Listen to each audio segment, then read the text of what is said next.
আজকে চলে এসেছি বাঙালির প্রিয় খাদ্য আলু পোস্ত রেসিপি নিয়ে।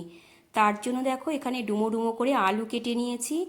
এখন একটা বাটিতে 4 চামচ পোস্ত নিয়ে নিলাম। একটু উষ্ণ গরম জলে আমি ভিজিয়ে রাখবো। 4টে কাঁচা লঙ্কা দিয়ে একটা ভালো করে পেস্ট রেডি করে নেব। এদিকে কড়াইতে সর্ষের তেল গরম করে নিয়ে 2টো শুকনো লঙ্কা আর দিয়ে দিলাম কালো জিরে দিয়ে এবার কেটে রাখা আলুগুলো দিয়ে দিলাম। দিয়ে 1 চামচ লবণ দিয়ে দেব আর সামান্য একটু হলুদ দিয়ে দিলাম। খুব একটা বেশি হলুদ দেব না, একটু সাদা সাদাই হবে পোস্তটা। দেখো এবার আলুগুলো একদম লাল করে ভেজে নেব। নুন আর হলুদ দিয়ে ভালো করে আলু ভেজে নিয়ে এবার রেডি করে রাখা পোস্ত বাটাটা দিয়ে দিচ্ছি।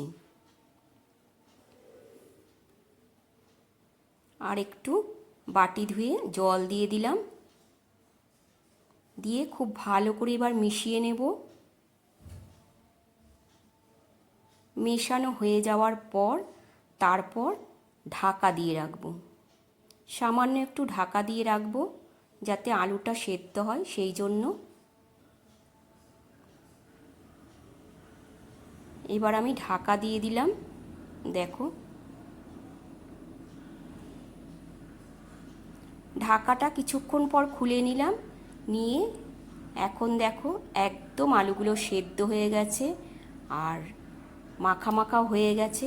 এবার একটু সামান্য মিষ্টি দিয়ে দেবো। মিষ্টিটা দিয়ে আবার একটু নাড়াচাড়া করে নিয়ে ওপর থেকে 2 চামচের মতো কাঁচা সর্ষের তেল ছড়িয়ে দিলাম।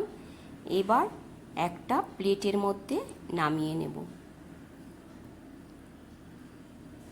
একটা প্লেটের মধ্যে নামিয়ে নিয়েছি।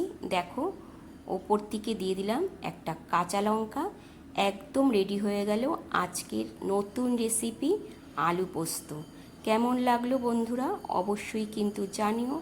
আর ভালো লাগলে অবশ্যই লাইক